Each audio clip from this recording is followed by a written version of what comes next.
रवि मुंबई शहर का रहने वाला था। वो मुंबई के एक पॉश इलाके में बने हुए अपने बंगले में अपनी पत्नी विभा और उसकी 17 वर्षीय बेटी मिशा के साथ रहा करता था। रवि एक बहुत बड़ा बिजनेसमैन था। शाम का समय हो चुका था।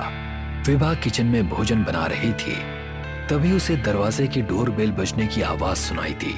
विभा ने किचन से ही अपनी 17 वर्षीय बेटी मिशा को आवाज लगाई। मिशा बेटी, देखो बाहर जाकर कौन है। मुझे लगता है तुम्हारे पापा आ गए। मम्मा, मैं ड्राइंग बना रही हूँ, प्लीज आप जाकर देख लीजिए ना। मैं किचन में खाना बना रही हूँ मिशा, जाकर देख लो ना बाहर कौन है।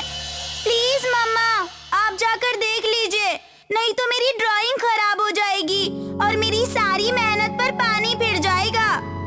एक तो इस कुकर ने मेरा दिमाग खराब करके रखा है और ऊपर से ये लड़की एक काम नहीं सुनती। समझ में नहीं आता कि इसका क्या करूं। एक तो कब से बोल रही हूँ कि नया कुकर ले आओ, मगर नहीं।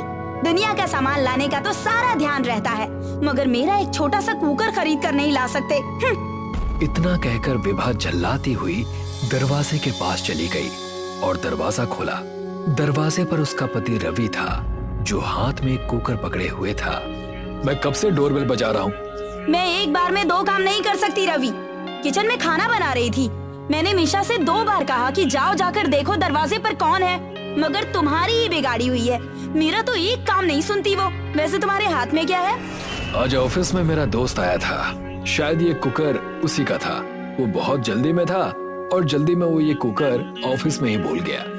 क्या फर्क पड़ता है, लगता है ईश्वर ने मेरी प्रार्थना सुन ली। लाइए, मुझे दीजिए, आज खाना मैं इसी में बनाऊंगी। अरे ये कुकर मेरे दोस्त का है, पागल हो गई हो क्या? अगर इतनी ही चिंता है तो अभी इसी समय जाकर बाजार से मेरे लिए नया कुकर लेकर आओ। कब से बोल रही हूँ कि कुकर में कुछ खराबी हो गई है। 15 मिनट का खाना 2 घंटे में तैयार हो पाता है। विभा कुकर लेकर किचन में चली गई और उसने दाल चढ़ा दी। उसने जैसे ही कुकर खोला तो उसने देखा उसने दाल नहीं बल्कि एक अजीब सी दिखने वाली किसी स्त्री का कटा हुआ सर था। उस भयानक दिखने वाली स्त्री का कटा हुआ सर विभा को क्रोधित नजरों से घूर रहा था। कटे हुए भयानक सर को देखकर विभा की आंखें दहशत से फटी की फटी रह गईं। डर के कारण उसके शरीर के रोंगटे खड़े हो गए और वो बुरी तरह से कांपने लगी। विभा ने चीखना चाहा, मगर उसे ऐसा लगा जैसे कि उसके गले से आवाज गायब हो चुकी हो। विभा स्वयं को बहुत असहाय महसूस करने लगी। अचानक उस कुकर में काला धुआं उठने लगा और विभा बेहोश हो गई। होश आने पर उसके सामने वही भयानक स्त्री खड़ी थी। विभा कांपते हुए बोली, कौन हो तुम? वैशाली, मौत की देवी। तुम्हारा चेहरा तो बहुत भयानक है। मौत की देवी का चेहरा सुंदर नहीं होता, मूर्ख औरत। विभा ने चीखना चाहा, मगर दोबारा उसकी आवाज नहीं निकली। उसने असहाय भरी नजरों से उसकी ओर देखकर कहा, आखिर तुम मुझसे चाहती क्या हो? मुझे सिर्फ 2 ही चीज पसंद है, खून और मांस। मुझे यहाँ से जाने दो, मुझे छोड़ दो। मैंने तुम्हारा क्या बिगाड़ा है? बड़ी मुश्किल से मैं आजाद हुई हूँ। हाँ, तुमने तो मेरा कुछ नहीं बिगाड़ा, बल्कि मेरा काम आसान कर दिया। अचानक वैशाली काले धुएं में परिवर्तित होकर विभा के अंदर समा गई। कुछ ही सेकंड में वहां पर सब कुछ सामान्य हो गया, जैसे कि वहां पर कुछ हुआ ही ना हो। विभा कुकर को गौर से देख रही थी कि अचानक उसके कानों में उसके पति रवि की आवाज टकराई। अरे क्या हुआ यार? अब किचन में ही इस कुकर को देखती रहोगी या फिर खाना भी बनाओगी? भूख के मारे मेरा बुरा हाल है। विभा रवि की ओर देखकर अजीब अंदाज में मुस्कुराने लगी। विभा का ये मुस्कुराने का अंदाज रवि को बहुत अजीब लगा। डाइनिंग टेबल पर खाना खाते वक्त रवि विभा से बोला, तुम खाना क्यों नहीं खा रही हो? मुझे भूख नहीं है। क्या मम्मी, आपको तो बहुत तेज भूख लग रही थी ना?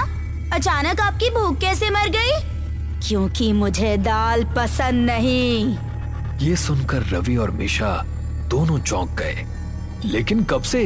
तुम्हें तो दाल बहुत पसंद है। विभा अचानक उठ खड़ी हुई।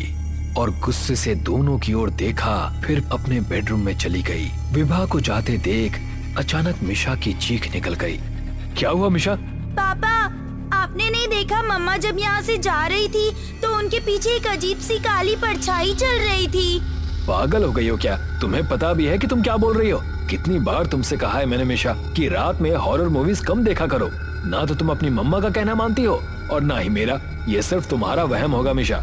नहीं पापा, मैं सच बोल रही हूँ। मैंने अपनी आँखों से उस परछाई को देखा है। और फिर आपको मम्मा का बिहेवियर कुछ अजीब नहीं लग रहा? मिशा, तुम्हारी मम्मा दिन भर काम करती रहती हैं। थकान की वजह से कभी कभी इंसान का स्वभाव चिड़चिड़ा हो जाता है। इसमें इतनी टेंशन वाली कोई बात नहीं है। रवि की बात सुनकर मिशा खामोश तो हो गई, लेकिन सच तो ये था कि विभा का बदला बिहेवियर रवि को भी बड़ा अजीब लग रहा था। मगर रवि ने ये सोचकर अपनी बेटी से कुछ नहीं कहा कि कहीं उसकी बेटी मिशा और न डर जाए। रवि खाना खाकर अपने बेडरूम में आ गया। रवि ने देखा कि विभा पीले रंग की नाइटी पहने हुई दीवार को घूरे जा रही थी। आज तुम्हें हो क्या गया है? तुम्हें तो पीला कलर कभी पसंद ही नहीं था। मुझे पीला कलर हमेशा से पसंद है। इतना बोलकर विभा बिस्तर पर लेट गई। ये तुम्हारी आवाज को क्या हो गया है विभा? क्या तुम्हारा गला खराब हो गया है? हालांकि जब मैं आया था तब तुम्हारा गला बिल्कुल सही था। मेरा अभी बात करने का बिल्कुल भी मूड नहीं है। तुम्हारी तबीयत तो ठीक है, आखिर तुम्हें हुआ क्या है? तुम्हें पता भी है तुम्हारे इस बिहेवियर की वजह से मिशा पूरी तरह से डर गई है। वो तो मैंने उसे बड़ी मुश्किल से समझा बुझाकर उसके कमरे की तरफ भेजा है। अचानक विभा क्रोधित होकर रवि की ओर देखकर बोली, तुम्हें एक बार में बात समझ नहीं आती क्या? बोला ना मेरा बात करने का मूड नहीं है, सो जाओ। इतना बोलकर विभा चुपचाप लेट गई। रवि ने उस वक्त विभा से बहस करना सही नहीं समझा। वो चुपचाप बिस्तर पर लेट गया।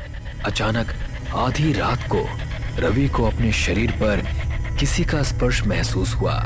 रवि नींद में बोला, रहने दो विभा, अब माफी मांगने की कोई जरूरत नहीं है। मगर विभा की तरफ से कोई जवाब नहीं आता देख रवि ने अपनी आंखें खोल दी। अचानक रवि के गले से जोरदार चीख निकल गई। उसने देखा एक भयानक काली परछाई रवि को गुस्से में देख रही थी। रवि उसे धक्का देकर तुरंत उठकर बैठ गया और डरते हुए कपकपाती हुई आवाज में बोला, कौन हो तुम? वैशाली, मौत की देवी। वैशाली? कौन वैशाली? ये तुझे जानने का मौका नहीं मिलेगा क्योंकि तू मरने वाला है। रवि ने देखा कि उसकी पत्नी विभा बिस्तर पर गहरी नींद में थी। विभा, उठो, भागो यहाँ से। अचानक वैशाली ने रवि की गर्दन दबोच ली और उसकी गर्दन जड़ से उखाड़कर फेंक दी। रवि की एक दिल दहला देने वाली चीख उसके घर में गूंज गई। देखते ही देखते वैशाली रवि के शरीर का सारा खून पी गई। रवि की चीख सुनकर मिशा दौड़ती हुई कमरे में आ गई। उसने देखा उसके पापा का कटा हुआ सिर फर्श पर पड़ा हुआ था और एक भयानक चेहरे वाली स्त्री बड़े मजे से उसका खून पी रही थी। अचानक वैशाली मिशा को घूर कर देखने लगी। कौन हो तुम और तुमने मेरे पापा को क्यों मारा? तेरे पापा को इसलिए मारा क्योंकि उनका खून बड़ा स्वादिष्ट है। और अब तेरी बारी, उसके बाद तेरी माँ की। मिशा अपनी माँ को झिझोड़कर उठाने लगी। माँ, माँ उठो ना माँ, इस भयानक स्त्री ने पापा को मार डाला। मिशा की आवाज पर विभा बेहोशी से जाग गई और सामने का दिल दहला देने वाला भयानक दृश्य देखकर विभा की चीख निकल गई। मेरे पति को क्यों मार डाला तूने? कुछ देर बाद तेरी बेटी का नंबर भी आने वाला है और फिर तेरा। चाहे तो मेरी जान ले लो लेकिन मेरी बेटी को कुछ मत करना। ये मुमकिन नहीं है। वैशाली की नजर जिस पर पड़ती है उसका खून और शरीर मेरा हो जाता है और जब तक मैं अपने किए हुए शिकार की हड्डियां तक नहीं खा जाती दूसरा शिकार नहीं करती। मिशा, भागो यहाँ से, भाग जाओ। नहीं मम्मा, मैं आपको छोड़कर नहीं जा सकती। देखो इसने तुम्हारे पापा को मार डाला है। अगर तुम यहाँ से नहीं गई तो ये तुम्हें भी मार डालेगी। अभी ये पापा को खाने में व्यस्त है। इसने खुद कहा ना कि जब तक ये अपने शिकार की हड्डियाँ तक नहीं खा जाती, ये दूसरा शिकार नहीं करती। तो हम दोनों को यहाँ से भागना चाहिए मम्मा। मिशा और विभा उस कमरे से भागकर बाहर निकल आई। बाहर आकर मिशा विभा से बोली, लेकिन मम्मा ये डायन हमारे घर में आई कहाँ से? पता नहीं बेटी, मैं कुकर में खाना बना रही थी और अचानक मैंने कुकर में एक अजीब से दिखने वाली औरत का कटा हुआ सिर देखा और मैं बेहोश हो गई। उसके बाद जब मुझे होश आया तो मैंने इस डायन को सामने पाया और मैं फिर बेहोश हो गई। उसके बाद तुम्हारे चीखने से मेरी आँख खुली। अचानक मिशा के दिमाग में एक विचार तेजी से कौंधा। मम्मा मैं समझ गई, ये सारे के सारे फसाद की जड़ शायद वो कुकर ही है। हो सकता है, तुम सही बोल रही हो मिशा।